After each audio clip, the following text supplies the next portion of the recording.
We begin our descent into trigonometric integrals by reviewing the derivatives of regular trig functions and their inverses. A quick review that we know that the complementary trig functions, the sine and cosine complementary, tan and co-complementary tan, and secant and cosecant, they're the same functions just with a phase shift of 90 degrees. Uh, that's their relationship, so it's no coincidence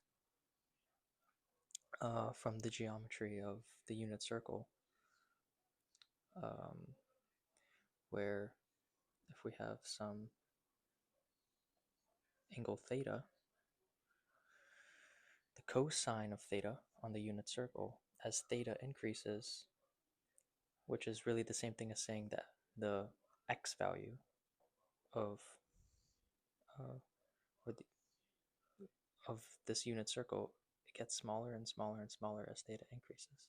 So the the the rate of change of cosine, or the derivative of cosine, is negative. So it's the same argument for the other trig functions, and it's no coincidence. So the same can be brought over to the inverses. The derivatives of the trig functions that start with co are all negative.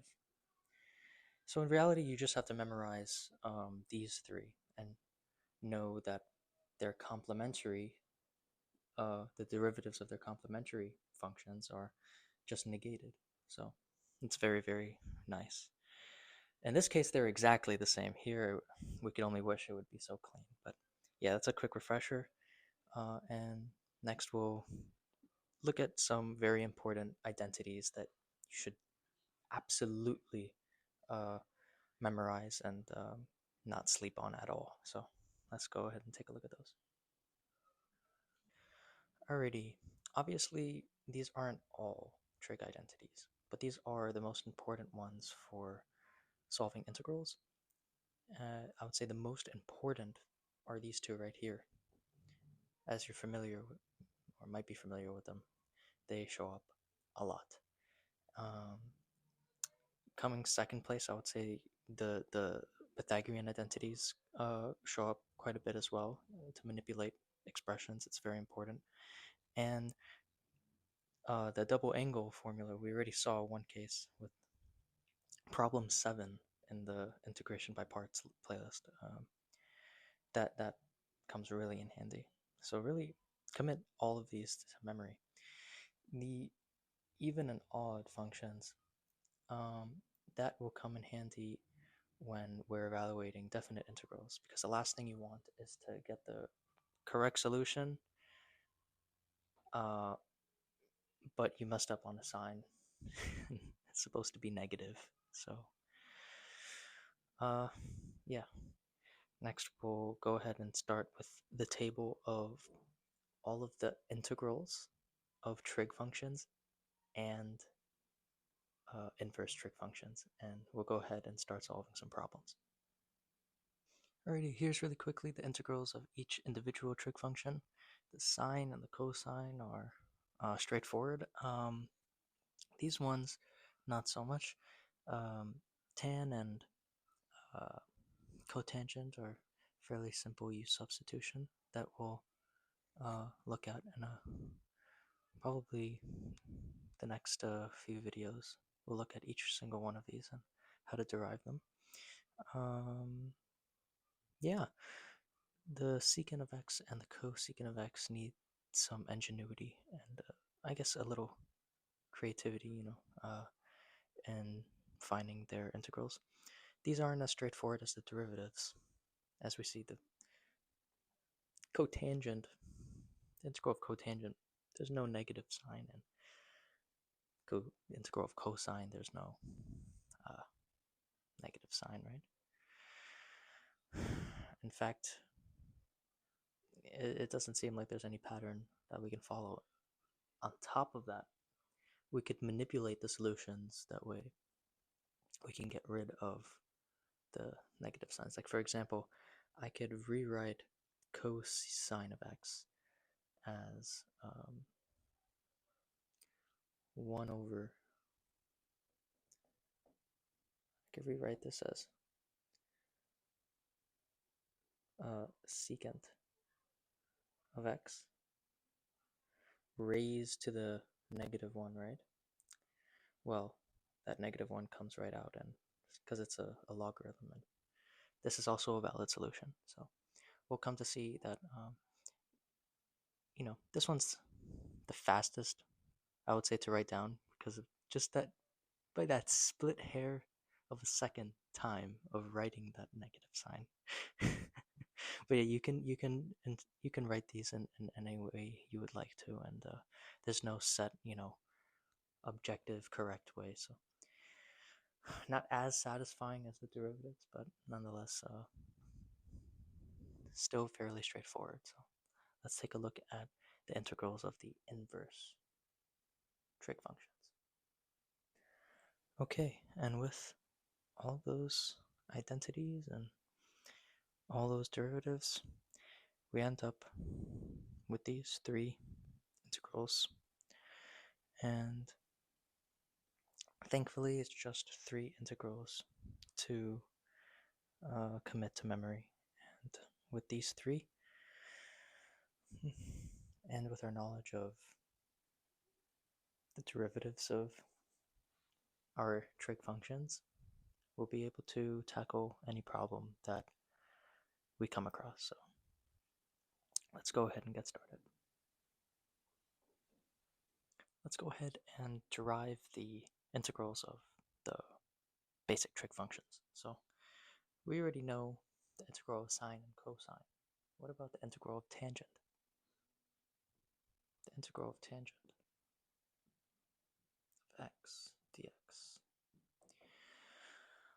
Well, think to our identities, think about the Pythagorean identity, think about double angles. Well, those aren't going to help.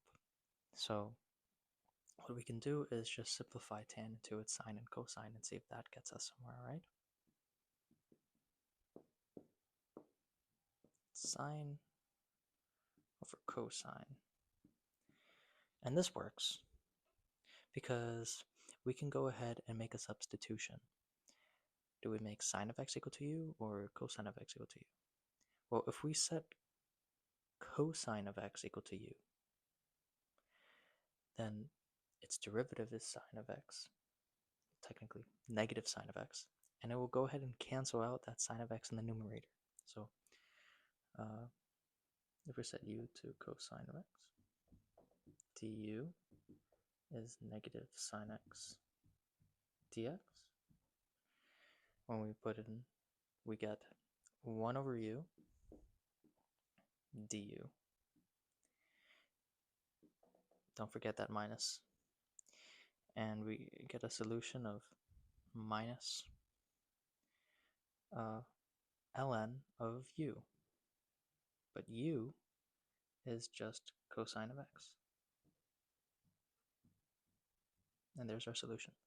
We can go ahead and, like I mentioned before, we could manipulate it by saying this is the same thing as 1 over cosine of x, right? Raised to the negative 1. So 1 over cosine of x to the negative 1. This negative 1 could come right out of the argument because it's a logarithm using the properties of logs, and 1 over cosine is nothing but secant, right? So this is another perfectly valid solution. Up to you what you prefer. I think most people would prefer this one because there's no negative sign. But yeah, that's the integral of tan of x dx. Now we look at integral of cotangent of x dx. It's the same thing as tangent of x, just it's reciprocal, right? So we end up with the same,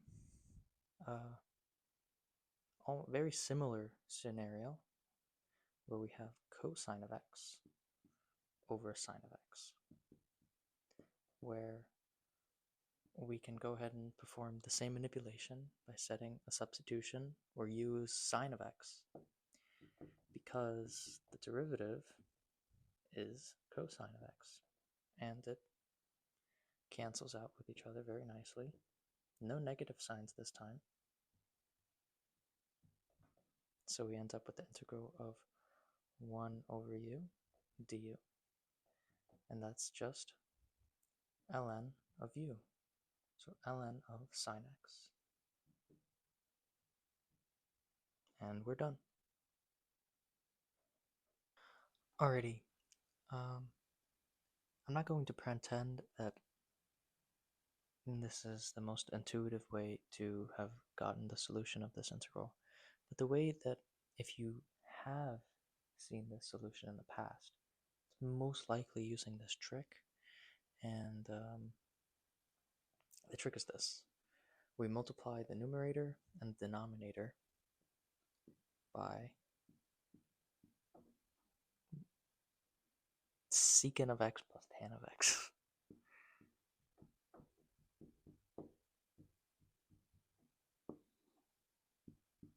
And I'm sure this is, when you look up everywhere, the solution to integral of secant of x. This is definitely one of the most popular ways of doing it. And we get secant squared of x plus secant tangent all over secant plus tangent. And well, the whole point of multiplying by this factor is because if we set u equal to secant of x tan of x, well, the derivative of u would just give us a secant tangent plus secant squared. So exactly our numerator. And so it works out very well. Secant of x plus tan of x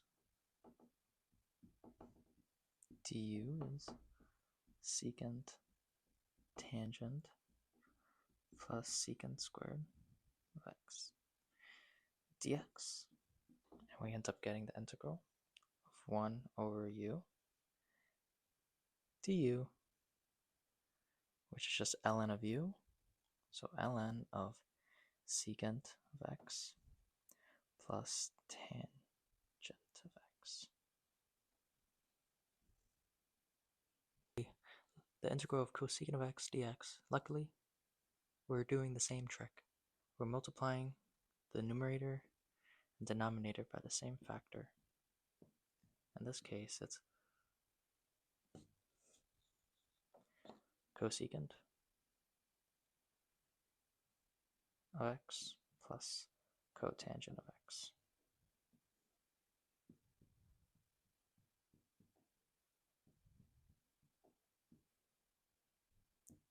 Dx. And we end up getting cosecant squared plus cosecant cotangent over cosecant x plus cotangent of x.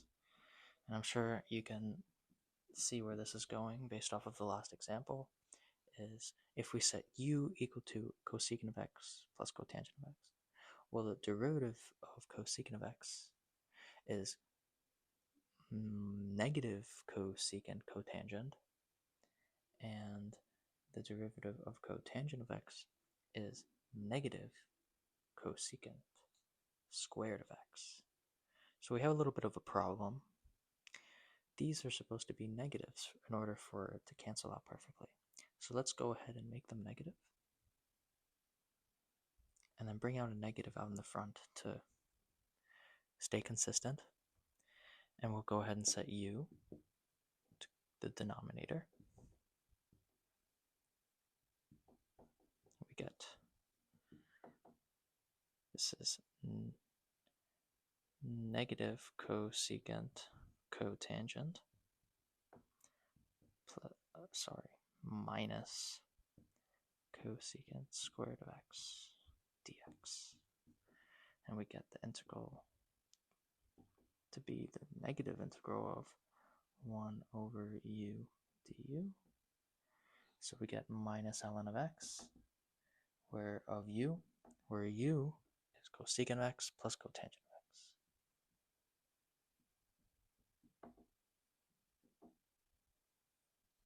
And there we go. Now, I don't expect you to solve out these integrals every time you see them. Absolutely not. You must memorize them. I do think it's a good exercise to at least once go through the derivations of where they came from. It doesn't have to be these exact tricks, like, any way possible. However you would like to solidify in your brain a lot better where these came from.